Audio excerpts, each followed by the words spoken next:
Olá pessoal, sejam bem-vindos ao canal Entre Linhas. É o momento de nós explorarmos as entrelinhas da lição da Escola Sabatina. Pessoal, já estamos aqui no 6º vídeo desse tema, dessa série de 13 vídeos, onde estamos estudando aqui, pessoal, o livro de Marcos, o Evangelho de Marcos.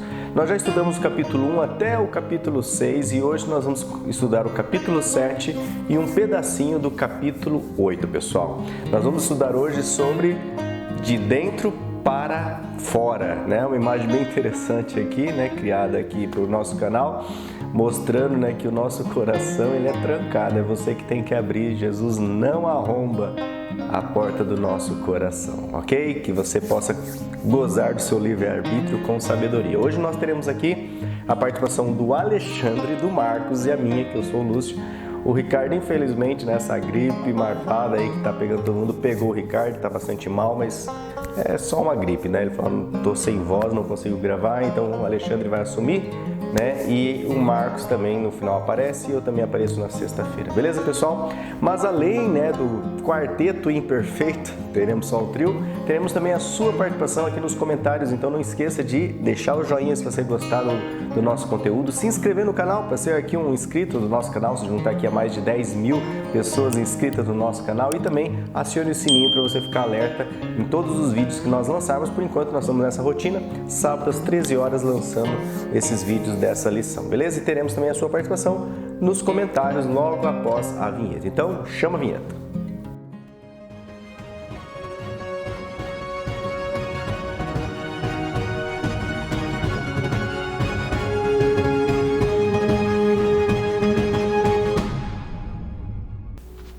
Bom, pessoal, vamos conferir aqui então aquelas pessoas que dedicaram um pouquinho do tempo para deixar um alô. Nem tão só um alô, né? Tem gente aqui, o João Cavaco, marcando presença. Obrigado, irmão João Cavaco. Também temos a Sandra Bittar e outros que deixam sempre um recadão aqui para nós. Temos também o pódio, né, dos comentários. Nas Olimpíadas aqui, no pódio de hoje estão Regiane Alves, Crispim, Elcio e também o Genésio Mioto, os 3 primeiros a comentarem no vídeo. Mas vamos conferir então o que eles estão passando, transmitindo aqui para nós, fazendo parte dessa sessão dos comentários. A Regina Alves diz assim: boa tarde, irmãos do canal Entre Linhas, feliz sábado. Ouvir o Ricardo falando em hebraico é difícil de entender. Fala muito rápido, mas nos dá um entendimento mais amplo. Muito obrigado, irmãos, por toda a dedicação de vocês na obra do Senhor. O pastor Rafael Santos, que eu pedi oração para ele, realizou uma cirurgia que eu lembro, né? Eu li durante a semana, nós oramos pelo pastor Rafael e graças a Deus foi bem sucedida. Estamos aguardando o resultado da biópsia da parte que foi retirada, que é um probleminha no estômago que ele estava, para saber que será necessário fazer quimioterapia ou radioterapia, ou se só a cirurgia irá ser suficiente. Obrigado a todos aqueles que oraram e contaremos ainda com as orações para a sua recuperação completa. Regiane Alves montando o grupinho de oração. Pessoal, quem tem o caderninho de oração, anota aí o nome do pastor Rafael e oremos para que o Senhor conduza ele nesses momentos difíceis, né? Temos aqui também em segundo lugar o Crispim Elcio dizendo feliz sábado, irmãos, feliz sábado, irmão Crispim. E também Genésio Mioto dizendo assim: feliz sábado a todos, o estudo da lição dessa semana é muito importante. Vamos lá, de dentro para fora. Seguem aqui ainda os comentários do Gabriel Alves de Oliveira, feliz sábado, irmãos, valeu, Gabriel. Também de Diana Rodrigues, feliz sábado a todos. Edilza Nascimento, fazia tempo que a Edilza fazia tempo não, desculpa, acho que um sábado que ela pulou. Bom sábado, vídeo curtido e compartilhado, não deu tempo de eu ler, pelo menos. Walter Garcia, um abraço a todos, Deus abençoe vocês. Eu sou aqui de Catanduva, São Paulo. Então um abraço para o Walter e também para todos os que acompanham o Ministério Entre Linhas aí em Catanduva, no estado de São Paulo. Lucimi Pereira diz assim: olá, bom sábado entre linhas e entrelinheiros. Cleolírios Pereira diz assim: feliz sábado, povo de Deus e amados pastores virtuais. O Evangelho de Marcos, ele é riquíssimo em mostrar quem é Jesus. Que possamos em nossas vidas proclamar quem é Jesus com a nossa vida. Exatamente, né, Cleo? Heloísa Richard também voltando a comentar conosco, abençoado sábado a todos, e ela deixa o CCC, significa que ela curtiu, comentou, que nós conferimos, e também compartilhou com quem ela pôde compartilhar aí o link do vídeo da semana passada. Valdenice Martins Cerqueira, nesse comentário ela voltou a me lembrar de onde ela é, mas eu não esqueci, ela é de Presidente Prudente. Ela diz assim: Valdenice Mártir Cerqueira, de Presidente Prudente, São Paulo. Boa tarde, irmãos queridos do canal Entre Linhas. Deus no comando de tudo que se refere ao aprendizado da Bíblia através da lição da Escola Sabatina. Eu agradeço aos pastores virtuais, que amamos muito. Amém. Hashtag CCC, curtido, comentado e compartilhado, que ela também deixou aqui, a Valdenice. E ela deixou um monte de coraçãozinho também. Valeu pelo carinho, sempre marcando presença, né, Valdenice? Valeu. O Antônio diz assim, deixa eu só pegar o sobrenome aqui na outra telinha que ele vai mostrar. Só também na outra telinha tá Antônio. Muito boa essa lição, obrigado pelo comentário, Antônio, acho que é a primeira vez que você comenta aqui conosco, valeu. Fátima Fernandes, boa tarde. Feliz sábado, meus irmãos abençoados, cheguei aqui para aprender mais. Vocês são maravilhosos, gratidão por essa lição linda que vocês apresentam, a gente entende facilmente. Manda um abraço aqui para Marta Batalha e também a Azenate e Rosenilde Mansoures, da IASD de Vendas das Pedras, Itaboraí, Rio de Janeiro. Itaboraí, Rio de Janeiro, em Venda das Pedras. Um imenso abraço para vocês, Deus abençoe grandemente. Fátima, nós temos aqui a Venda Branca, aqui em Campo Mourão, que é um trecho que a gente faz de bicicleta. E lá nós temos, em Itaboraí, temos Venda das Pedras. Que legal. Então um abraço, pessoal, que ela pede para a gente mandar. Um abraço para Marta Batalha, Azenate, Rosineide Mansoures, que acho que deve ser o nome e sobrenome. Então, valeu aí para a Marta, a Zenate, a Rosineide Mansoures e todos aí também da Venda das Pedras, beleza? Abraço mandado, pessoal. Legal. Adriana Kuhn, olá, querido quarteto de pastores virtuais. Foi gratificante estudar a lição com vocês. Sempre dá uma colinha para nós, um resumo de todos os dias. Valeu, feliz sábado e uma semana abençoada e motivada com a proteção divina a todos. Valeu. Hashtag fui até a pergunta final do Lúcio, que legal. É nesse mundo podre, né, Lúcio, que nós não temos como evitar sofrimento, mas se ganharmos a vida eterna, tá tudo certo. Exatamente, né? Então, a Adriana Kuhn refletindo sobre as perguntas de sexta-feira. E ela diz assim, orando também pelos pedidos, né? E soube que foi tudo bem com a cirurgia lá do pastor Rafael, né? Mas vamos continuar orando. Fica firme e forte, João Cavaco. Legal, Adriana Kuhn, confere os comentários, confere a oração, confere as perguntas no final. Ela confere o vídeo inteiro. Está aprovado aqui nos comentários dela. Valeu, Adriana. Temos aqui o tão gostoso e também tão rico comentário do nosso irmão João Cavaco, lá de Lisboa, da Central, quer dizer, lá de Portugal, da Central de Lisboa. E ele comenta aqui, hoje o comentário dele dá para ler na íntegra aqui, os milagres de Cristo em Marcos, nos capítulos 4, 5 e 6. Os milagres de Cristo têm como objetivo essenciais provar que a sua fonte de transcendência divina está ligada à salvação humana na sua encarnação de homem-Deus e de Deus-homem, que qualquer ser humano com fé no Messias tem a capacidade de melhorar a sua situação quando em momentos difíceis e destruidores provenientes aqui do pecado e da sua mensagem, né, e que sua mensagem, obras e amor são o caráter de Deus, Criador, eterno e maravilhoso. Há vários tipos de milagres, tais como sobre a natureza em convulsão, a doença ou a morte, a possessão demoníaca, ou sobre os endemoniados, as fúrias das multidões em confusão e extremismo espiritual, a fome, a orfandade espiritual e sobre a desorientação na divulgação dos dons e frutos espirituais conjugados com a missão. Mas por que nestas ocasiões a aplicação do poder da transcendência? Deve-se buscar constantemente os milagres ou há outras formas de maravilhas acessíveis a todos num contexto cultural e social muito mais inclusivo, distributivo e econômico e também influenciados e criador? Em suma, diz aqui o irmão João Cavaco, mais importante que os milagres é a fé em Cristo que salva. Por esta razão, Cristo não investiu só o tempo em milagres, mas ele aplicou a sua vida em todo o conjunto de dons do Espírito Santo, como o ensinar, o liderar, que tem por base o caráter salvífico e criador de Deus para a existência dos frutos eternos do Espírito Santo em todos, para tudo e para outros no universo. Já alguma vez na tua vida sentiste os milagres de Deus? Ele pergunta. Ou a vida tem imensos milagres por onde se pode escolher e se podem tomá-los pela fé mais comuns, tal como é na vida eterna? Faz Cristo dos milagres um estilo de vida cada vez com mais qualidade na sua companhia nessa terra com o pecado na vida humana? João Cavaco, de Lisboa, de Portugal, na União Europeia, sempre em conflito. Obrigado aí pelo comentário, irmão João Cavaco. Maria Eloide também diz assim: Deus conosco, graças a Deus posso ouvi-los por mais uma semana. Ótimos meninos. Que bom, né, Maria Eloide? E ela agradece por mais uma semana, e isso é importante, né? Por mais um dia, por mais uma inspiração desse ar. A gente tem que agradecer a Deus por tantas bênçãos, né? Como o irmão João Cavaco finaliza o comentário dele, né? Ou seja, há muitos milagres acontecendo em nossas vidas neste momento, mas a gente nem percebe ou a gente nem valoriza, né, pessoal? Temos aqui também, né, a participação do Engraxas Casimiro Canducha, ou Casimiro, que eu resumo aqui. Ele diz assim: Feliz sábado, povo de Deus, que Deus possa nos ajudar a entender cada lição que estamos aprendendo. Que Deus nos proteja de todos os males e nos dê uma semana abençoada para que possamos caminhar segundo a vontade de Deus. É isso aí, Casimiro, valeu.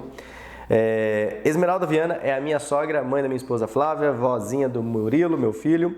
Bom estudo para nós e feliz semana para todos. Maria Rig, boa noite ao canal Entre Linhas, ouvintes e a todos os pastores virtuais que nos agraciam com mais uma semana de estudo. Deus abençoe a todos. Valeu, Maria Rig. Também temos aqui a Beth Souza, lá de São Paulo. Olá, amados entrelinheiros. Fui até o desenho lá dos quatros, na última tela lá ele aparece, né? Deus me libertou de tantas coisas também. Ele é maravilhoso. Uma delas foi o amor às novelas. Imagine que quando eu era criança, eu lia novela nas revistas em quadrinhos. Eram da minha mãe. Depois passei a ouvir novelas de rádio, finalmente as da TV. Pensa na dificuldade de sair dessa poderosa armadilha de Satanás. Porém, existe um que é infinitamente mais poderoso do que esse ser maléfico. E é Deus, que eu amo tanto. Esse Deus intensamente perdoador e restaurador. Suas misericórdias se renovam a cada manhã, de novo, se renova a cada manhã, cada dia, cada semana, cada oportunidade. Há muitos anos, né, o mal novelístico foi vencido por minha via Jesus. Essa amante incondicional, né? Esse amante incondicional que nos ama tanto, ela quis dizer. Nem as novelas com novas nomenclaturas, os seriados, me atraem. Na verdade, eles não atraem o Jesus que vive em mim. Sei que se me afastar dele, sim, poderei voltar aos males dos quais eu fui libertada, assim como o cão volta a seu vômito. Que Deus nos abençoe a todos. CCC, Beth Souza, deixa aquele abraço. As novelas em quadrinhos eram, na verdade, fotonovelas. Lembrei agora, ela diz aqui, né? Valeu a Beth, deixando o relato e o testemunho sobre as perguntas aí para a discussão de sexta-feira. Joivaldo Santos, oi irmão, espero que estejam bem. Não consegui comentar no sábado. Uma abençoada semana para todos. Não se preocupe, Joivaldo. O importante é você interagir com o conteúdo, deixar seu alô, marcar a presença aqui para a gente nem chegar a sentir sua falta, sabendo que você está aqui todo sábado conosco. Helena Saraiva, boa tarde, meninos amados e abençoados. Louvado seja Deus pela vida de vocês. A Helena também deixa CCC, curtido, comentado e compartilhado. Hashtag fui até o final. Até a lição 6. Cá estamos na lição 6, Helena. E ela deixa o coraçãozinho aqui. Sansi Edson, muito bom, e ela deixa um coraçãozinho aqui, valeu, acho que é a primeira vez aqui que a Sansi, ou Sansi, perdoe a minha pronúncia, né, deixa um alôzinho para nós, obrigado pela companhia. Temos aqui a Hilda Pinheiro, que todo mundo já conhece, a mãe do nosso querido Ian, né, parceiro do canal, fãzaço aqui. Oba, boa madrugada, no plantão aqui de delegacia, escrivã não tem hora, aproveitando a falta de sono para assistir a lição com entrelinhas. Deus abençoe grandemente esse quarteto, Lúcio, Alexandre, Ricardo e Marcos. Que legal, e do lado do trabalho dela, da delegacia, trabalhando como escrivã, mandando um abraço aí. Valeu. E Jorge Fortes, grande abraço meus irmãos.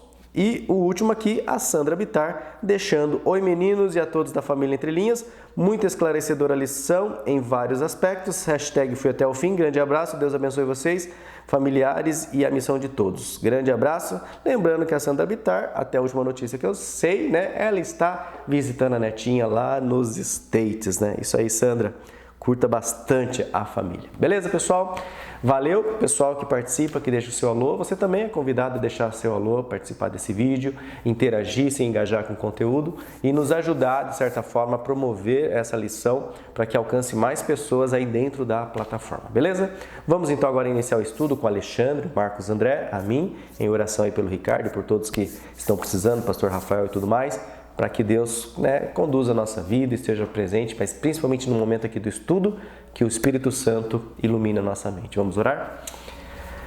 Santo Deus, nosso Pai, nosso Criador, obrigado, Senhor, porque estamos aqui mais uma vez, já no 6º tema, estudando, Senhor, que é por dentro, pelo lado de dentro, Senhor, que nós podemos abrir o nosso coração. O Senhor não arromba. Então, nesse momento, ajude-nos a entender essa verdade. Use mais uma vez o Alexandre, o Marcos, a mim. Cuide do Ricardo para que ele restaure o mais rápido possível. Esteja conosco aqui nos próximos vídeos.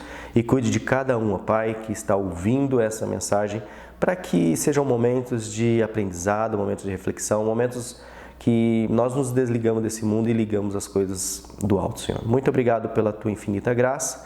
Mais uma vez, nos ilumine. Em nome de Jesus, nós lhe clamamos. Amém, Senhor. Então chega aí, Alexandre, porque agora é com você. Olá, pessoal do canal Entre Linhas. Hoje, excepcionalmente, sem Ricardo, mas não por isso vamos deixar de partilhar do estudo da lição da Escola Sabatina.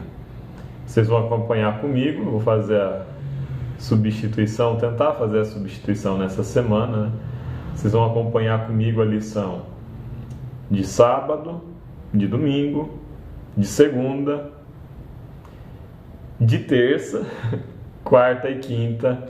Fica com o Marcos André, depois volta o Lúcio com as considerações finais. Título da lição da semana, lição de número 6, é de dentro para fora.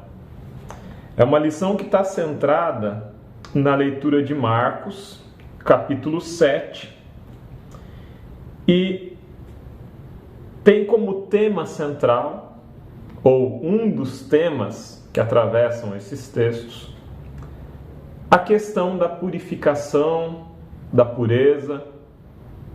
A gente poderia trazer aqui também a questão da santidade. O verso para memorizar, ele está lá em Marcos, capítulo 7, verso 15. Ele diz assim: não existe nada fora da pessoa que entrando nela possa contaminá-la. Mas o que sai da pessoa é o que a contamina. A gente vai trabalhar um pouco mais com esse texto quando a gente chegar lá na lição de segunda.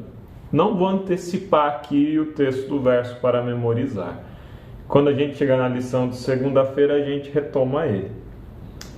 A gente pode adiantar aqui algumas das histórias que a gente vai ter na lição da semana.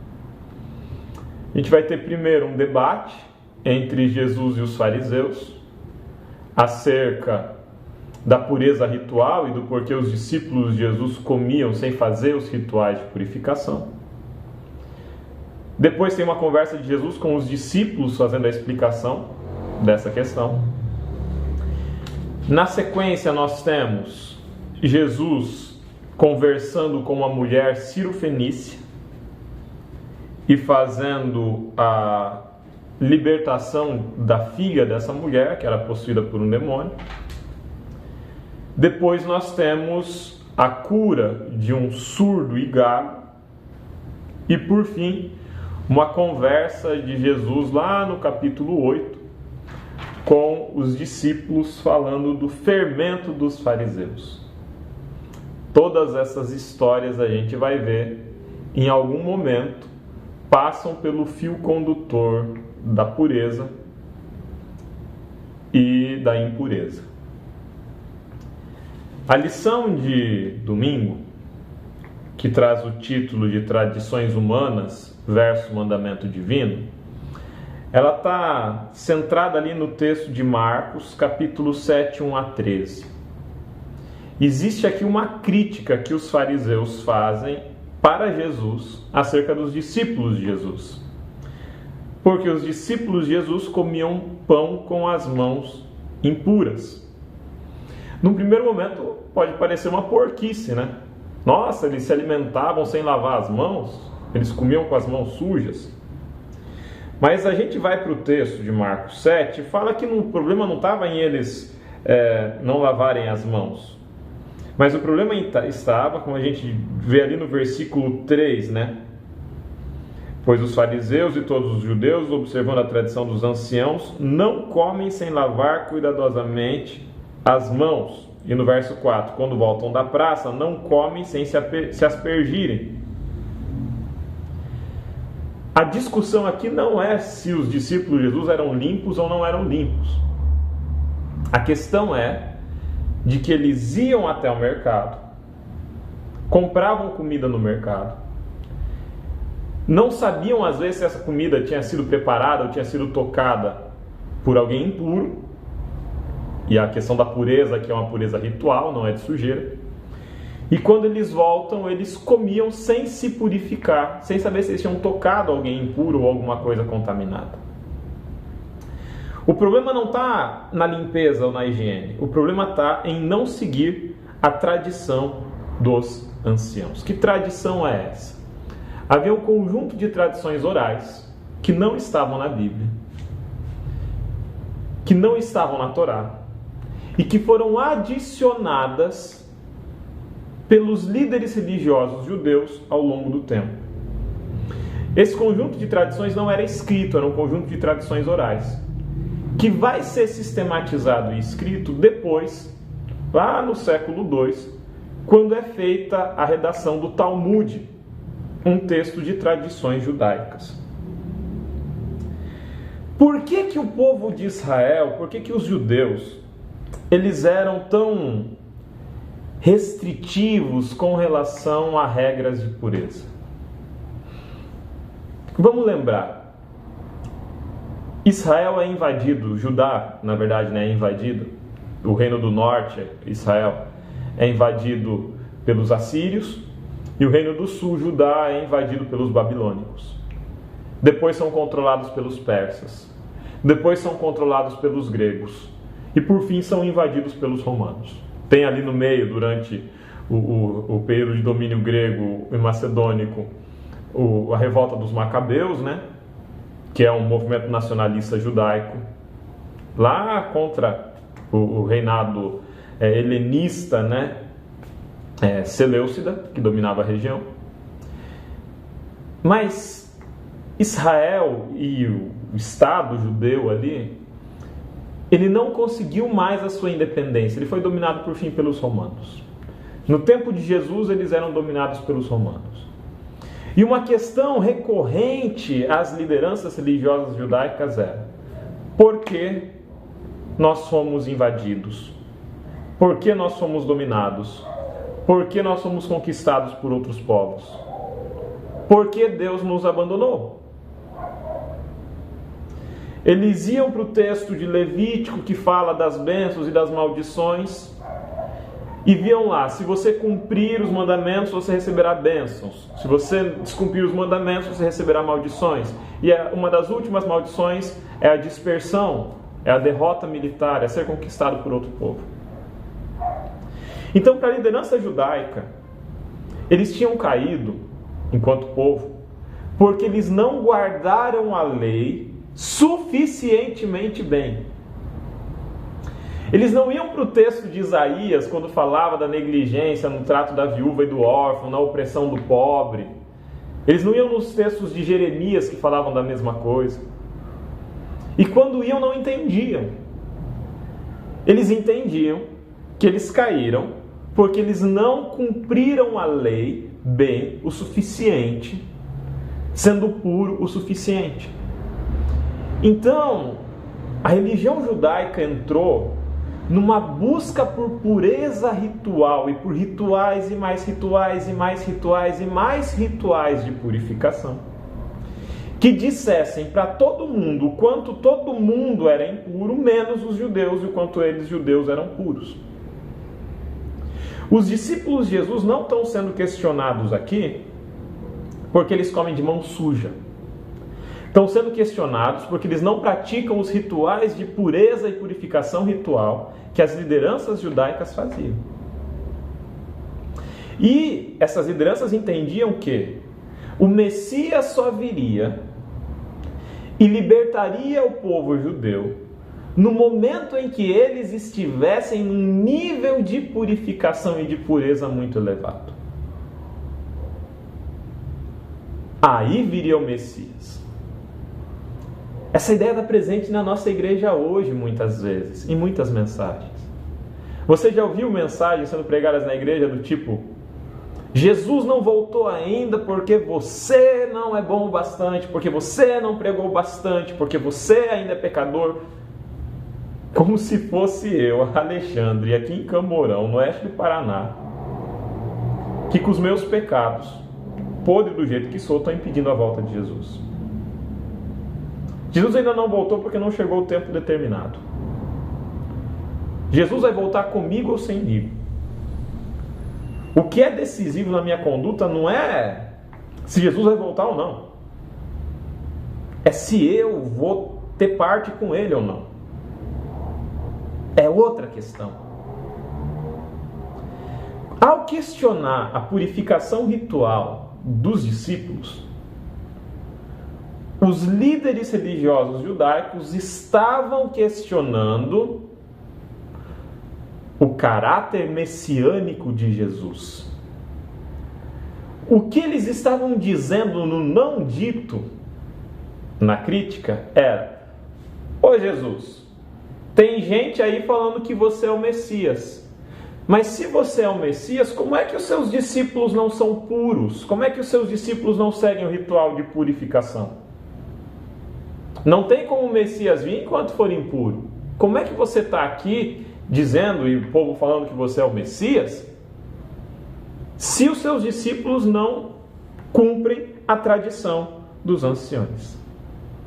E aí Jesus vai responder trazendo uma citação de Isaías, que ataca não apenas a questão da purificação ritual, mas que ataca a lógica religiosa judaica de que o povo de Israel tinha ido para o cativeiro porque não era puro o suficiente nos rituais de purificação, não cumpriu a lei bem o bastante. Então Jesus fala o seguinte: vocês me honram com os lábios, mas o seu coração está longe. É a citação de Isaías. Vocês seguem doutrinas que são preceitos de homem.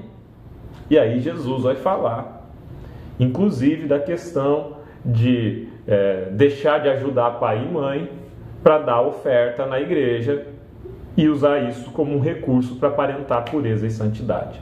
Então você negligencia os seus pais, pega o dinheiro que você poderia usar para amparar seus pais e usa esse dinheiro como uma oferta para a sua vaidade e para o seu status. E fala que isso está tudo bem.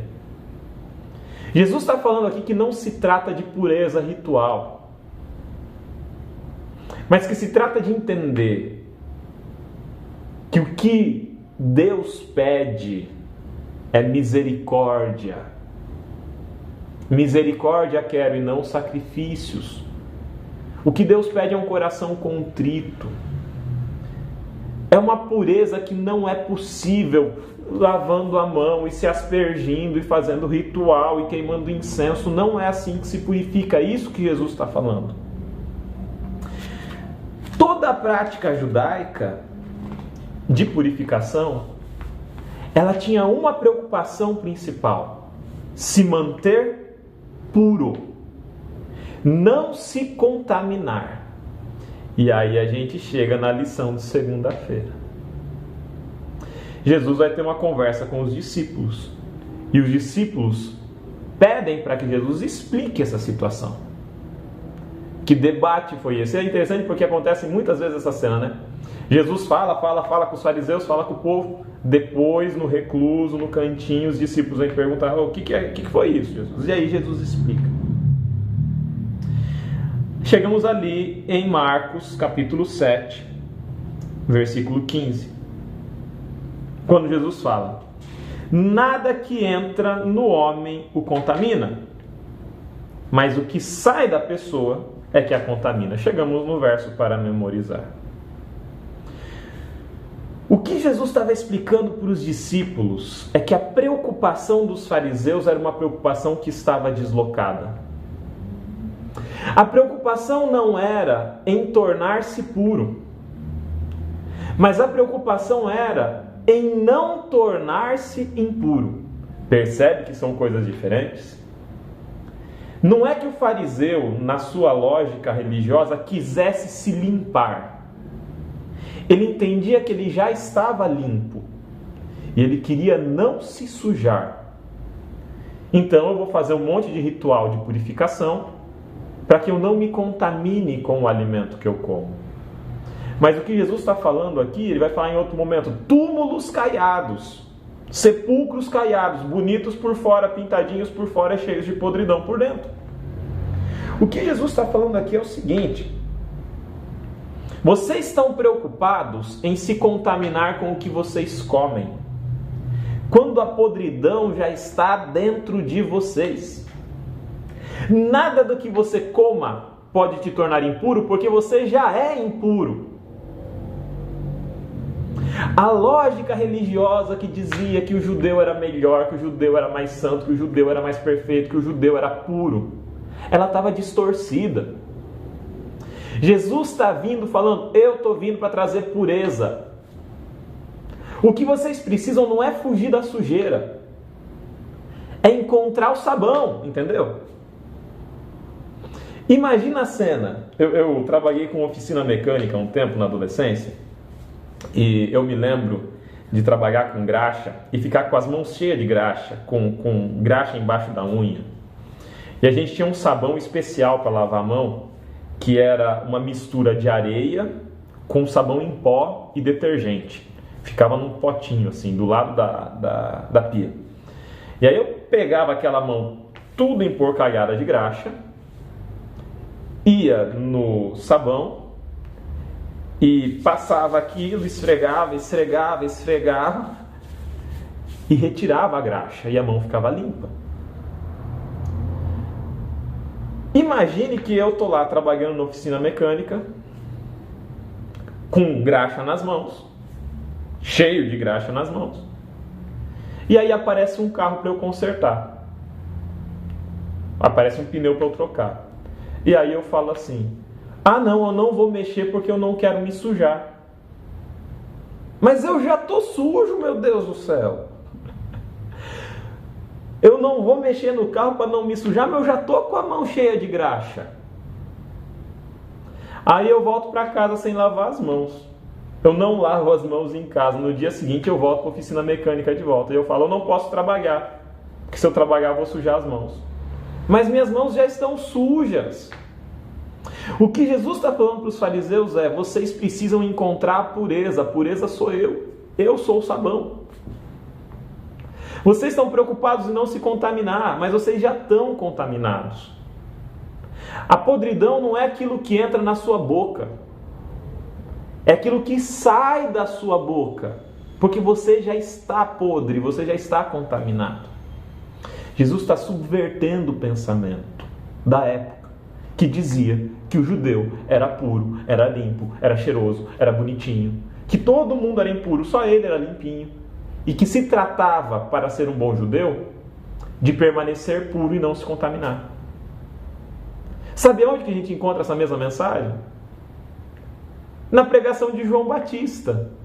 Arrependimento e batismo para a remissão de pecados. A gente encontra essa mesma mensagem sendo pregada um pouquinho antes ali, no capítulo 6, a gente viu na semana passada, né? Quando Jesus manda os discípulos em pares para pregar arrependimento e remissão de pecados. Segue o texto, lá para Marcos capítulo 7, verso 20 até 23. Jesus fala: de dentro do coração do homem procedem os maus desígnios. Jesus está falando para o povo, para os discípulos e para os líderes religiosos: vocês precisam de uma pureza externa. Não se trata de não se contaminar. O Messias não vai vir quando vocês estiverem limpos. O Messias vai vir para lhes limpar.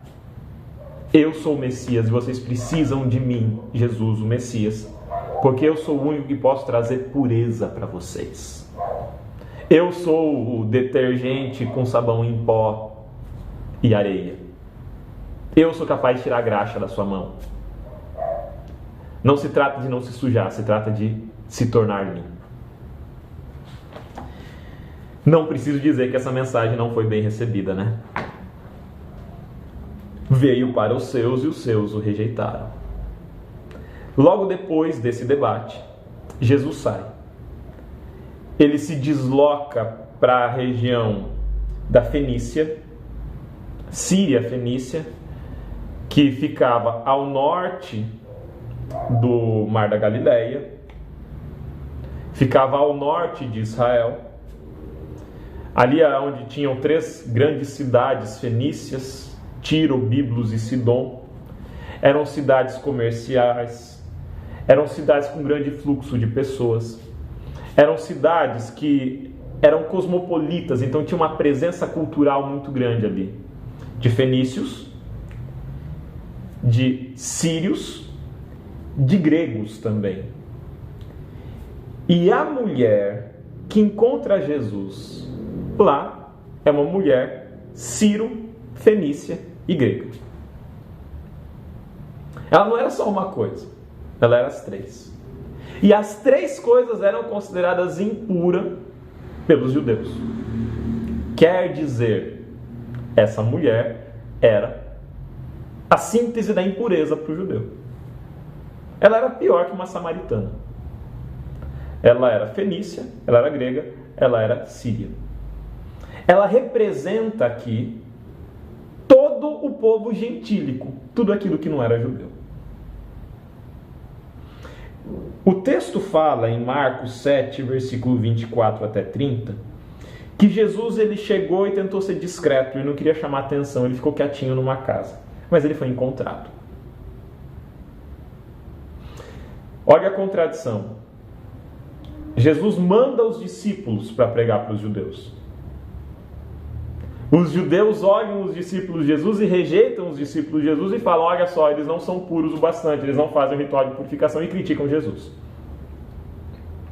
Jesus vai agora para fora de Israel, para fora de Judá. Jesus vai para a Síria. Ele tenta ficar quietinho, mas uma mulher procura ele. Não é ele que procura, a mulher procura. É claro que Jesus estava disponível. É claro que Jesus planejava esse encontro. Jesus sabia o que ia acontecer. Mas Jesus estava ensinando uma lição para os discípulos. Jesus estava ensinando uma lição para a mulher. E Jesus estava ensinando uma lição para nós hoje também. A gente lê esse texto e fica muito preocupado aqui, porque Jesus compara a mulher com uma cachorra, com um cachorrinho. E parece que Jesus está olhando e falando assim, você é inferior a mim, judeu. Parece que Deus não quer ajudar a mulher. Aí a gente vai para a interpretação da lição. Não, era um cachorrinho filhote, era um cachorrinho assim, era um cachorrinho assado. Gente, essa questão não é a mais importante. Esquece o cachorro. O cachorro não é importante. Deixa o cachorro de lado. Vamos falar das outras questões que estão no texto. Qual é a situação que acontece? A mulher era mãe e a filha dela estava possuída por um espírito maligno. A mulher procura Jesus. Essa mulher grega, sírio e fenícia procura Jesus e pede para que Jesus liberte a filha dela. E Jesus responde para ela assim, não é certo eu alimentar os cães ou o cachorrinho antes dos filhos. Deixa eu atender os filhos primeiro. Vamos para o conjunto do texto. O que tinha acontecido há pouco tempo? Jesus tinha pregado para os judeus. Os judeus não tinham aceitado. Muitos seguiam Jesus. Só que as lideranças religiosas olhavam para Jesus com uma desconfiança tremenda. E com crítica, e com crítica, e com crítica. Jesus sabia que ele seria criticado, açoitado, crucificado, rejeitado pelo povo. E agora Jesus está falando para essa mulher assim, não é certo dar o pão para o cão antes de dar o pão para o filho.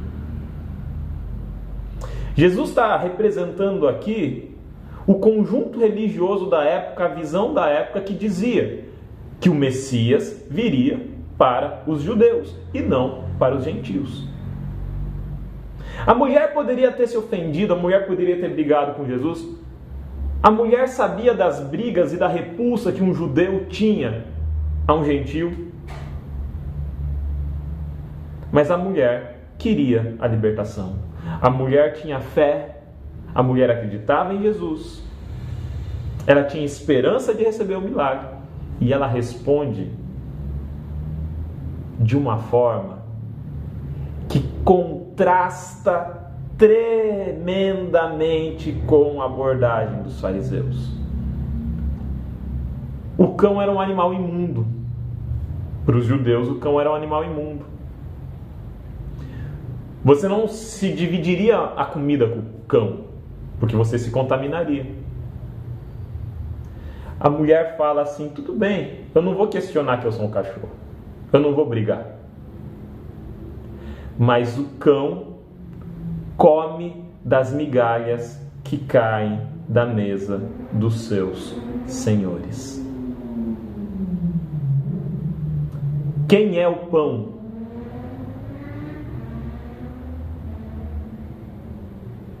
A gente lê esse texto pensando Jesus como pai, que dá o pão para os filhos, e o judeu como os filhos. E Jesus está falando assim: olha, primeiro eu atendo os judeus, depois eu atendo a mulher sírio-fenícia. Essa é a interpretação que mais é comum e que salta aos nossos olhos. Agora eu quero que você leia esse texto imaginando Jesus como pão. E Jesus falou: eu sou o pão da vida. A mulher está se propondo aqui comer as migalhas do pão que caem da mesa. Toda essa história é recheada de simbolismo. E constrói uma metáfora que é belíssima. A maior parte do ministério de Jesus não foi feito na Síria. Não foi feita na Decápolis grega, nas cidades gregas ao redor do Mar da Galileia. A maior parte do ministério de Jesus foi feita em terra de judeus, em Nazaré, na porção judaica, né, da margem do Mar da Galileia. Foi feita em Jerusalém. Mas aqui nós temos uma migalha. Nós temos Jesus dando uma escapadinha para a Síria.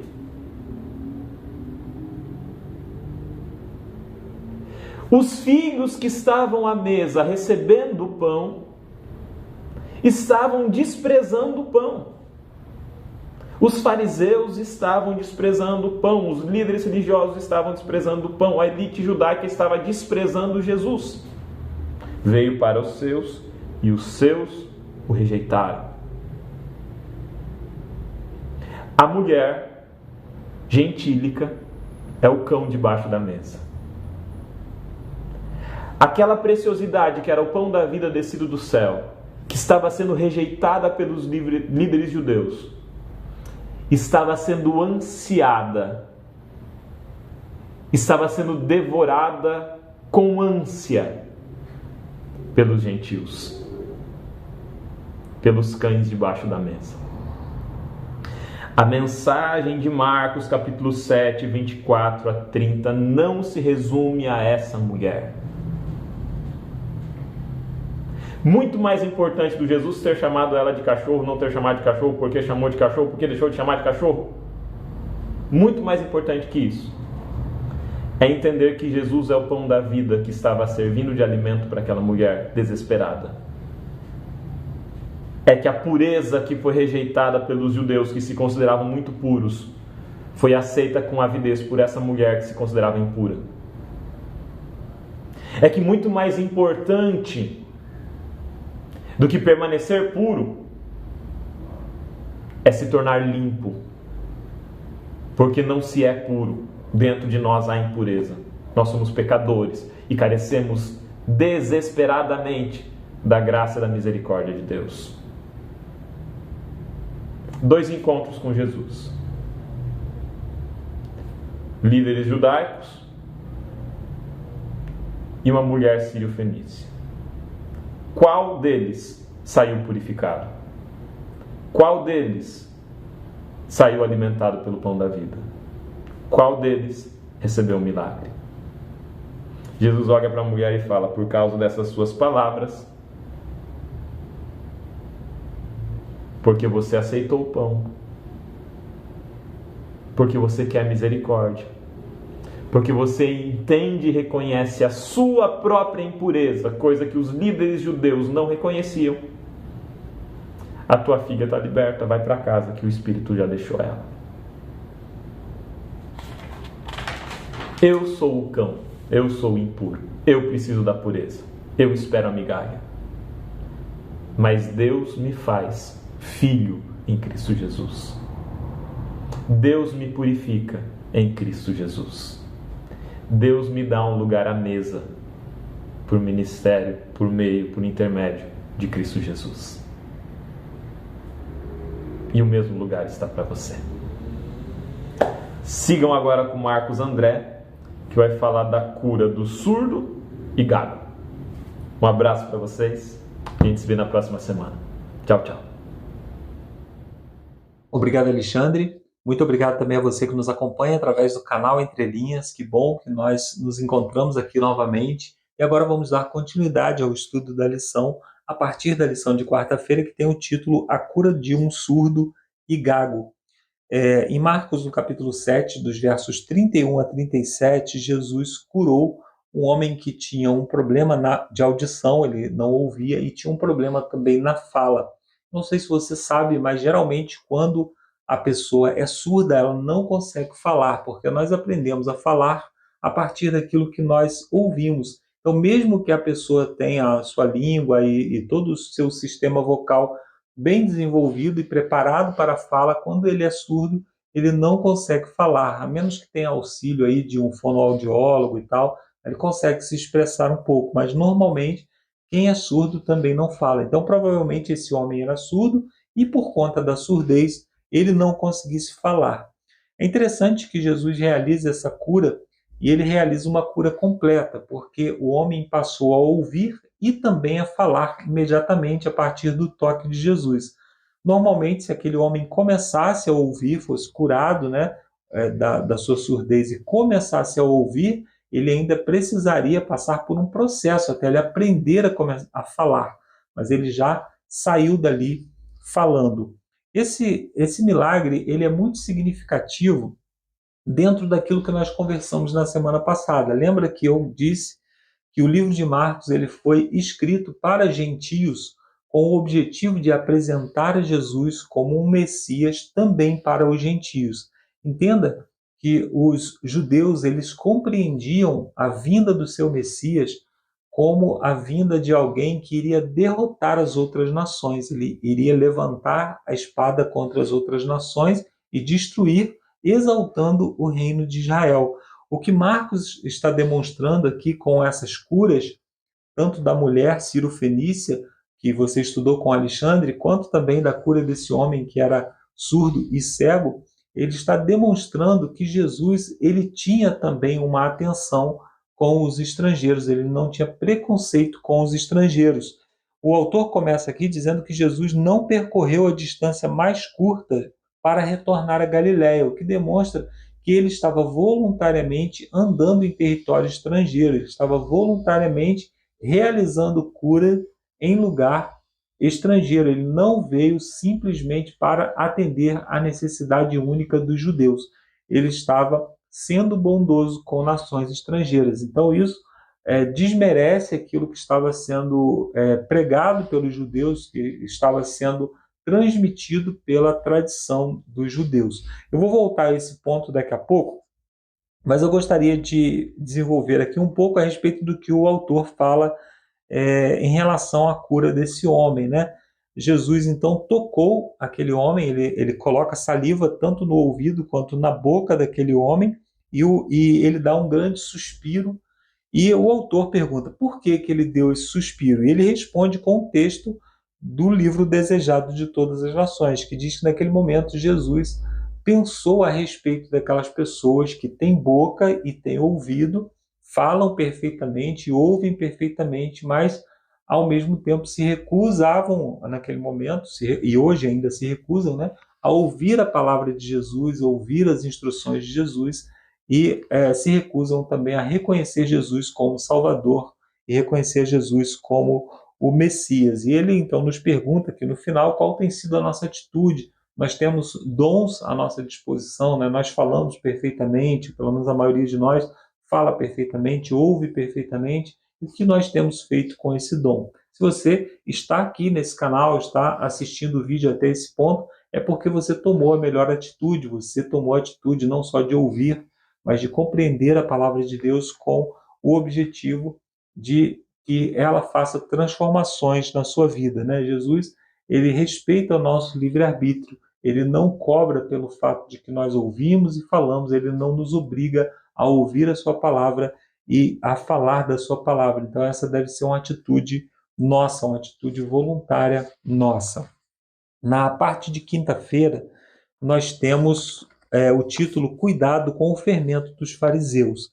Aqui nós temos a primeira pergunta que se refere a Marcos 8, de 11 a 13. Esse texto ele é melhor compreendido à luz de João no capítulo 6. Se você pegar o capítulo 6 de João, que é aquele capítulo onde Jesus se apresenta como o pão da vida, você vai compreender melhor o que está acontecendo aqui. Porque os fariseus eles chegaram para Jesus e pediram a Jesus um sinal para que eles pudessem crer. É interessante que Jesus tenha uma atitude muito parecida com a que ele teve em relação à cura daquele homem. Ele deu um suspiro, né? ele trouxe um gemido do seu íntimo e negou a eles um sinal. Então aqueles homens estavam com o ouvido fechado, apesar de ouvirem Jesus falar, eles estavam com o ouvido fechado. Deixa eu contextualizar para você mais ou menos o que está acontecendo aqui, e eu recomendo mais uma vez que você leia João no capítulo 6. Jesus tinha realizado um grande milagre. Qual era o grande milagre?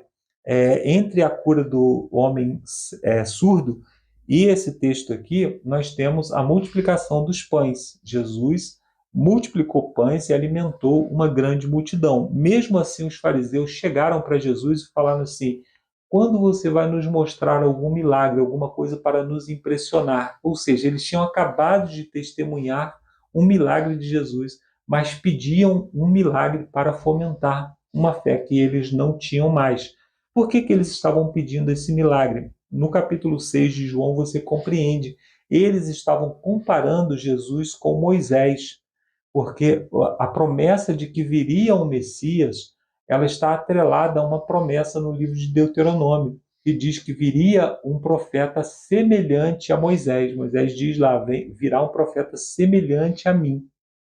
Então, essa profecia dizia que talvez, ou pelo menos eles esperavam, que aquele que viria realizaria sinais parecidos com aquilo que Jesus estava fazendo. Porém, muito mais parecidos com aquilo que Moisés fez.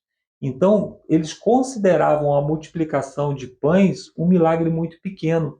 Inclusive, quando eles falam a respeito disso, eles falam o seguinte, eles dizem, Moisés nos deu pão por 40 anos. Então, o milagre de Moisés não foi multiplicação de pães durante um dia apenas. Foram 40 anos trazendo o pão do céu. E Jesus então diz, o verdadeiro pão que desceu do céu sou eu. Vocês precisam se alimentar da minha carne. E eles se recusam.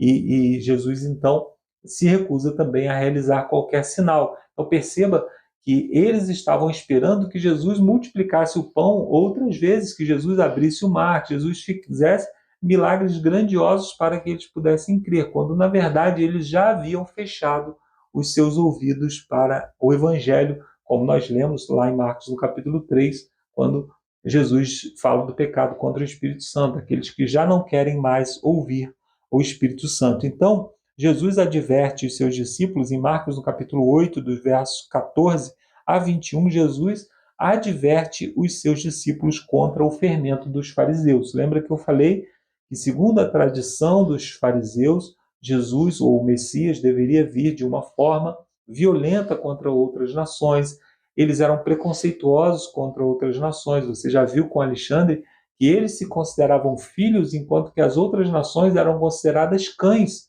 Você imagina a possibilidade de você fazer algum tipo de evangelismo, de você fazer algum tipo de proselitismo com pessoas, enquanto que a sua religião diz que elas são cães. Imagina você chegar para alguém e dizer assim: você quer fazer parte da minha religião, da minha fé, porém a minha religião considera você como um cão, considera a tua família como um cão. Isso de uma maneira muito pejorativa.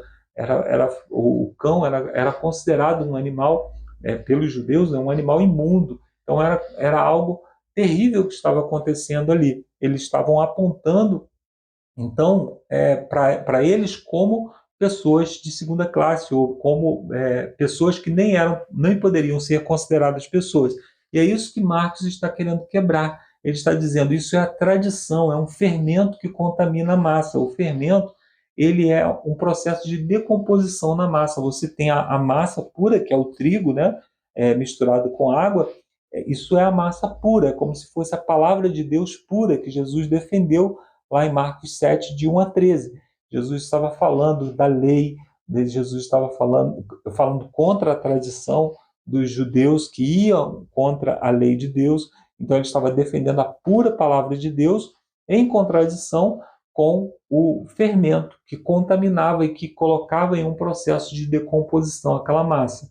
Então os judeus estavam pregando uma mensagem já contaminada pelas suas próprias tradições. E Marcos está dizendo: esse preconceito que existe contra os gentios é uma distorção da verdadeira palavra de Deus, porque a palavra de Deus ela é inclusiva. Prova disso é que Jesus esteve andando entre nós e realizou milagres entre nós. Então, quando Jesus fala a respeito do fermento dos fariseus, ele usa palavras fortes, como diz aqui o texto, né, com o objetivo de despertar os seus próprios discípulos para a letargia espiritual que estava acontecendo ali. E aí o autor conclui aqui dizendo que Jesus fez algumas perguntas retóricas, né, perguntando: por acaso vocês não compreendem essas coisas? Vocês não estão cientes de que não é do pão físico que eu estou falando e tudo mais, né? Então, o autor ele destaca isso. Quando nós chegamos a esse ponto da lição, eu já consigo olhar para os outros dias da lição e fazer um resumo ou fazer uma compreensão a respeito do que Marcos estava falando. Perceba que quando Marcos escreveu o seu livro, escreveu essa carta aos gentios, por assim dizer, Marcos ele estava defendendo uma linha de raciocínio.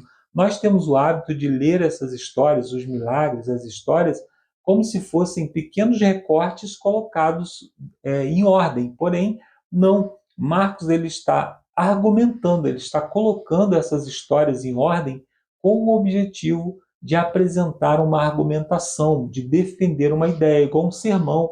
Quando você vai pregar um sermão, você não fica lendo textos aleatoriamente, não. Você seleciona textos e histórias que defendam aquilo que você quer argumentar, que defenda a sua linha de argumentação. Marcos ele está fazendo exatamente isso.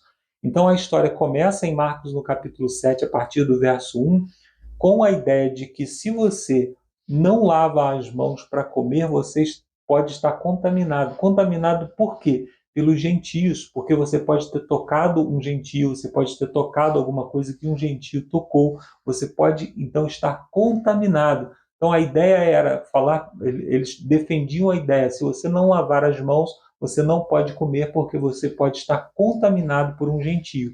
Aí a história avança com Jesus falando contra essa tradição, e aí Jesus então realiza uma cura, a cura da filha da mulher que estava endemoniada. A mulher vai até Jesus, pede a Jesus que realize a cura, Jesus prova a fé daquela mulher a partir daquela história da cachorrinha ali e tudo mais, e em seguida Jesus realiza a cura. Como que Jesus realiza essa cura? Ele realiza a cura sem toque. Ele apenas fala e a menina que nem estava ali foi curada à distância. Ou seja, Marcos então está dizendo: Jesus ele tem poder para curar sem tocar na pessoa. E aí ele passa para a história do homem que era cego e que era surdo e mudo. Então, ele diz, Jesus tocou no ouvido e na língua desse homem. Então, Jesus não tocou porque havia uma necessidade, porque Jesus já havia provado que ele tinha poder de curar sem toque. Ele tocou voluntariamente. Ele está dizendo, o Messias que eu estou apresentando para vocês não tem preconceito, ele não considera tocar num gentio como algo danoso, como algo que vai nos contaminar. Então, Marcos está apresentando um Messias que toca as pessoas, que vai até ao encontro das pessoas e toca voluntariamente essas pessoas, não porque ele tivesse necessidade, mas porque ele sentia empatia a ponto de tocar essas pessoas. Então, a linha de argumentação de Marcos é: os fariseus acreditam que tocar um gentio é contaminação. Jesus não precisava tocar, mas voluntariamente ele tocou, porque ele tem compaixão de todos, inclusive dos gentios. Essa é a linha de argumentação apresentada por Marcos. Então, o autor nos pergunta como manter o coração e a mente abertos à realidade do amor de Deus. Pense nas evidências da atuação de Deus. Às vezes, porém, por que permanece tão fácil duvidar? Com Jesus, ele é tão discreto no seu agir que às vezes nós duvidamos, nós atribuímos a obra dele a uma coincidência. Nós dizemos, eu saí de casa atrasado, mas por coincidência o ônibus atrasou. Nós não vemos a ação de Deus em todas as coisas. Então, o que Marcos está argumentando aqui é um argumento que serve para nós hoje. Talvez você tenha sido ferido na igreja por causa de uma tradição, por causa de alguém que já está lá há muito tempo, se considera dono da igreja, por causa de alguém que considera a única maneira de ser cristão a sua própria maneira de cristão e criticou você. Talvez você esteja assistindo a lição pelo canal Entre Linhas porque você está magoado com a igreja. O que Marcos está dizendo é que Jesus é um Deus que está acima dessa religiosidade danosa, que está acima dessas tradições danosas. Jesus deseja tocar em você, Jesus deseja tocar nos seus lábios, tocar nos seus ouvidos e abrir você para um entendimento mais profundo do Evangelho, que vai além da nossa contaminação, que vai além do nosso fermento, que vai além daquilo que nós temos feito com o Evangelho.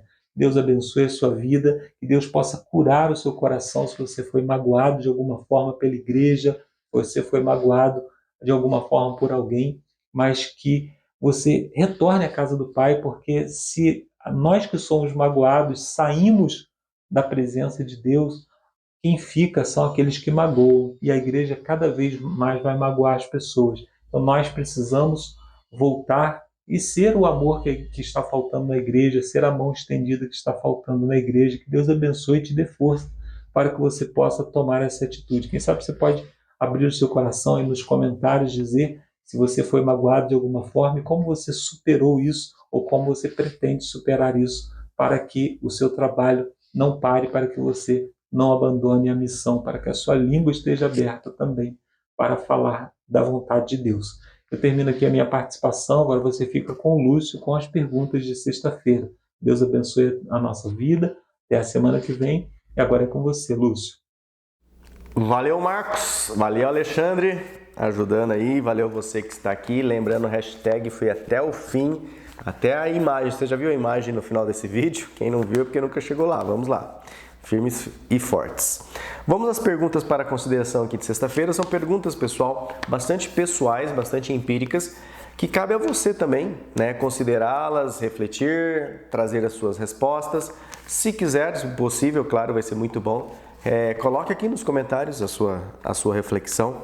A pergunta primeira é assim: quais práticas cristãs ajudam a manter o coração puro? O que vocês acham? Quais práticas cristãs? Sabe, é interessante porque, preparando, né, refletindo sobre esse tema, muitas vezes nos parece assim, já sei, vou ser vegetariano, vou ser não sei o quê. E aí começa aquela luta achando que, né, vai purificar o trabalho. Vou até deixar as novelas, né, como estava a Adriana falando pra gente nos comentários. Mas, pessoal, isso é uma prática que, assim, não vai deixar o coração muito puro, sabe? Vai criar uma luta muito grande dentro de você, às vezes você vai ser derrotado, você vai ficar muito triste, Mas assim, uma das maiores práticas que tem me ajudado a manter meu coração puro é me aproximado diariamente de Cristo. É estar a todo momento na presença de Deus. E quando você tem essa noção e quando você tem, né, essa prática, que assim, quais práticas, né, cristãs ajudam a manter o seu coração puro, isso vai te transformando. É natural, você está na presença, você está clamando a presença de Jesus do seu lado a todo momento. Então, aquela vontade assim que dá de você esganar alguém, né? Aí você fala, pô, mas Jesus está aqui do lado e Jesus morreu por essa pessoa, né? Naquela situação assim que dá vontade de você dar uma mentidinha assim, só para você mentir, daí você fala assim, mas Jesus está aqui do meu lado, né? Então assim, eu acho que uma das maiores práticas é você se aproximar de Cristo, verdadeiramente, né, buscar a presença dele em todo momento. Isso com certeza vai trazer o seu coração mais puro. E claro que daí consequentemente, né, depois que você busca Cristo, consequentemente você também vai ter mais força, mais disposição para ir deixando outras coisas aí que você está presa ou preso neste mundo aí. Beleza, pessoal? Pelo menos essa é a minha consideração. Tem outras práticas, né? Tá até no plural, quais as práticas, eu acho que deve ter algumas aí que você deve considerar. A minha é buscar essa presença de Cristo verdadeira, genuína a todo momento. O que você pode fazer para atrair os incrédulos da comunidade para o Evangelho? O que você pode fazer? E aí, novamente, né, tem os dois lados. Eu sempre pensei assim, eu posso pintar a minha igreja de preto, eu posso colocar um monte de holofotes, fazer um tush-tush dentro da igreja, e quem sabe os incrédulos que já estão acostumados com esse tipo de música, com esse tipo de rito, com esse êxtase, né, midiático, quem sabe eles entram na minha igreja e aí eu falo de Jesus para eles, né? Mas eu não pensei, acho que isso não é uma prática muito boa não, tá? Eu acho assim, uma forma de você atrair os incrédulos para o Evangelho, claro que é vivendo, né? Isso é o praxe, né? Mas principalmente em questões de obras sociais, quando você se envolve, né? Quando você dedica a sua vida, quando você está mesmo lá envolvido com isso impressiona muito o coração das pessoas. Inclusive, aproveitando aqui, abrindo parênteses, mas não tão aberto assim, né? Pode manter contínuo aí com a frase, nós estamos em momento de recolta. E a recolta, eu confesso para vocês, é uma ação da igreja, da ASA, que eu tenho dificuldades, né? Eu tenho irmãos aqui que, nossa, recoltam muito bem. E a recolta não é o momento da gente colocar a mão no bolso e atingir os alvos de recolta. É o momento justamente de nós buscarmos os incrédulos e temos os encartes, material, para a gente chegar nos incrédulos e falar assim, você gostaria de ajudar o próximo? Você gostaria de ajudar aqueles que precisam de um alimento, precisam de um agasalho, precisam de um momento num lugar para morar? Tudo bem que agora está na moda por causa do SOS Rio Grande do Sul, né? O pessoal tudo está comovido, mas nós temos pessoas, né, precisando, né, com necessidades. Aqui na nossa cidade de Campo Mourão, na sua cidade, também tem. Eu achei legal, a Santa Casa aqui de Campo Mourão lançou uma campanha, né, aproveitando essa onda voluntariada. Seja voluntário mesmo, muito bom voluntariado. Aí assim, vem aqui pintar a Santa Casa. E aí elas queriam pintar, desenhar, fazer algumas coisas lá na Santa Casa. Né? Então é assim, pessoal, nós temos problemas muito perto de nós. E quando a gente se envolve com esses problemas, muitos incrédulos veem, né, as nossas atitudes, veem o nosso envolvimento, a gente chama eles também para participar, no caso da recolta, e isso, penso eu, que atrai muitos são atraídos, né, para falar assim, por que esse povo, né, vive ajudando o próximo, se preocupando com o próximo, e aí ele chega perto de você e fala, por que você faz isso? Porque é o irmão, porque Cristo ama essa pessoa e Cristo tem transformado meu coração e eu preciso amar como Cristo amou. E aí as pessoas vão querer conhecer o Cristo que você conhece, o Cristo que te transformou, né? As perguntas da lição passada. O que você pode fazer então agora para pregar o Evangelho de modo simples para as pessoas? Olha, irmãos, eu estou numa luta aqui, individual, não sei vocês, porque nós estamos tentando criar maneiras mirabolantes para a pregação do Evangelho. E nós estamos esquecendo e deixando para trás uma prática que eu acho que é uma das práticas mais eficazes e eficientes, ou seja, usa menos recursos, atinge maiores resultados. É a prática do estudo bíblico. E aí eu confesso a vocês que nesse ponto eu tenho vergonha, né, de falar com vocês, porque quantos estudos bíblicos você está dando? Perguntas para consideração. E eu respondo: nenhum. Eu estou muito preocupado com isso, sabe? Nós estamos querendo tornar a igreja atraente, salas atraentes, programas atraentes. Olha, pessoal, não que isso não seja válido, né? Ter uma igreja organizada, uma igreja bonita, uma programação bem organizada, mas pregar o evangelho de forma simples às pessoas é chegar junto e falar assim: quer estudar a Bíblia comigo? Quer conhecer mais da Bíblia? Quer entender um pouquinho mais da Bíblia? Porque o pessoal lá fora não entende nada. Eu lembro de mim, pessoal. Eu não sabia nada da Bíblia. Lia, né? Mas não entendia bolhufas da Bíblia. Quando eu comecei a estudar com meu amigo, ele foi me ensinando, a mãe dele foi ensinando, sabe? A sua mente... E é isso que vai transformar as pessoas. É a palavra de Deus que aproxima as pessoas de Cristo. Então a gente está tentando pregar o evangelho de N maneiras, a maneira mais simples, irmãos. E eu não sei como, eu tenho orado assim a Deus já algumas semanas, alguns meses, esse ano inteiro, ano passado. Senhor, me ajude e me empurre, né? Me faça desvencilhar de certas coisas, porque você se envolve na igreja, você é ancião, professor da escola sabatina, está na sonoplastia, faz 1000 coisas, mas aí não sobra tempo para o mais simples, pregar o evangelho. Ir lá pregar o evangelho e dar estudo bíblico. E então, irmãos, sei lá, né? Perguntas para consideração. O que vocês podem fazer para pregar o evangelho de modo simples para as pessoas? Irmãos, vá e dê um estudo bíblico. Eu não sei, eu tenho umas pessoas que eu quero abordar, eu tenho orado por elas e eu quero, Senhor, eu preciso de um aluno para estudar a Bíblia comigo, porque eu me sinto assim, sei lá, uma árvore precisando dar esses frutos, fruto do Espírito, do estudo bíblico, de passar o Evangelho. Tem muitas outras coisas legais que eu faço, amo fazer, mas está me fazendo falta pregar o Evangelho, né, para os meus amigos. Os que eu já ofereci não querem estudar a Bíblia, né? Então, como eu sempre falo, eles têm cartão de crédito, para que eles vão estudar a Bíblia, né? Alguns só querem buscar a Deus no momento da dificuldade, sendo que agora poderia buscar a Deus, conhecer um Deus maravilhoso que o ama. E agora vem umas perguntinhas mais difíceis aqui. Pessoal, faz diferença o fato de que na segunda multidão dos pães e peixes, a multidão provavelmente fosse formada por gentios? Eu confesso que eu não entendi essa pergunta, tá? Li lá Marcos 8, do 1 ao 10. Na versão que eu tinha nem falava que era gentios. Mas se faz alguma diferença, né? Faz alguma diferença o fato, né, de ser gentil? Jesus fez milagres tanto para os gentios quanto para os fariseus, fez milagre para todos, né?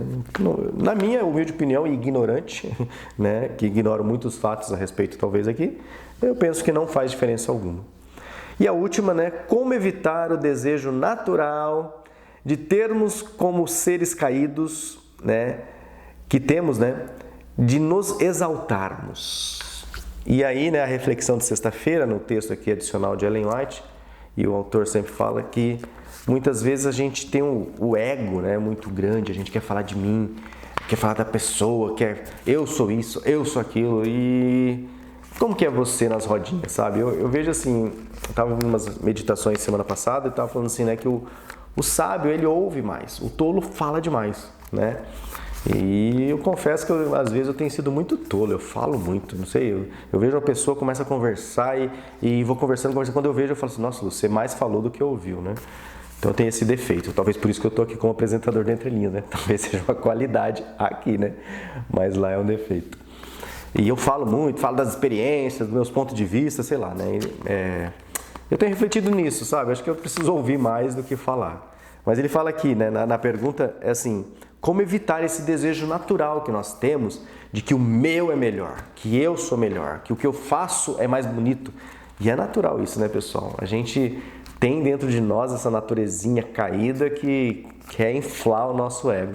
Dificilmente a gente tem aquela humildade Ele fala assim, nossa, como tá bom o que você fez. Olha, gostei mais do que você fez do que eu tinha feito. Nossa, sabe, dificilmente a gente tem essa natureza, né? Mas como evitar, né, o desejo? Novamente, eu penso que buscar a sabedoria que vem de Deus. Refletir, ver nessas situações, como eu tenho tentado praticar, ouvir mais, falar menos, né? Eu tenho uma prática interessante, agora tenho estabilizado, mas eu gosto muito de decepcionar as pessoas, né? Ao contrário, decepcionar ao contrário, porque assim, em outros lugares, assim, quando eu estou conversando com um problema, eu falo demais. Mas quando eu chego em algum lugar, eu fico quieto, né? Não sei, vou vendo o clima. E às vezes as pessoas não dão nada para você, falam, quem chegou aí? Eu não estou nem aí para, né? Que ligam, que pensam de mim. E aí vai passando o tempo, e aí depois as pessoas vão conhecendo, vão sabendo onde eu trabalho, o que eu faço e tudo mais. Daí assim, aí eu percebo, né, que daí muda. Porque quando eu cheguei lá, maltrapilhos, né, que eu chego, não tô nem aí eles têm uma ligação comigo. E aí quando descobre, né, as coisas, tudo que eu tenho, faz e sou, daí ele fala assim, aí eles começam a se aproximar. Eu falo, meu filho, mas isso que, né, graças a Deus, Deus me permitiu acessar essas coisas, mas isso não me define, né? O que me define é aquela pessoa lá que você viu a primeira vez, e se aquilo não, como amigo, não te atrai, então não vale a pena estar. Então a gente tem que fazer isso, decepcionar as pessoas ao contrário, né? Chegar nos lugares quietinho, humilde, tranquilo, né? E aí as pessoas vão te julgar um monte e elas vão se decepcionar. Porque quando elas verem, né, o que Deus tem te abençoado, o que você faz, como você é, aí as pessoas, nossa, né? Mas é problema delas. Beleza, pessoal? Então essas foram aqui as perguntas para consideração. Coloque as suas considerações também aqui, o que você tem enfrentado, o que você pode fazer, suas práticas. E nos vemos então, pessoal, no sétimo, olha, já no meio aqui desse trimestre, no sétimo vídeo, no sétimo tema, que é um tema dividido em 2 vídeos, né? Então vai ter Ensinando os Discípulos parte 1 no próximo vídeo e Ensinando os Discípulos parte 2 no 8º vídeo, beleza? Vamos encerrar essa lição assim como nós começamos, com uma oração. Então vamos buscar o Senhor neste momento, oremos. Senhor Deus, nosso Pai, nosso Criador, obrigado, Senhor. Concluímos aqui, mesmo com a falta do Ricardo, mais um estudo. Que o Senhor continue com ele, que o Senhor continue usando a cada ouvinte aqui, principalmente o Alexandre e o Marcos, que prepararam esse conteúdo para nós, e que nós possamos, ó Pai, colocar em prática os estudos. Já sabemos muito, temos muito a aprender e é gostoso aprender, Senhor, mas a teoria precisa ser acompanhada da prática para ser consolidada, fixada, para ganhar sentido. Então nos ajude, Senhor, em especial ajude-nos a achar pessoas que precisam e estão sedentas da Tua Palavra e que possamos, ó Pai, dar os estudos bíblicos, nos anime, nos motive, Senhor, a simplesmente dar um estudo bíblico às pessoas que o Senhor já sabe como andam os corações. Nos use, é um privilégio ser usado por Ti, obrigado mais uma vez. Aqui encerramos em nome de Jesus, amém, Senhor. Então, tchau, tchau, pessoal, até o 7º vídeo.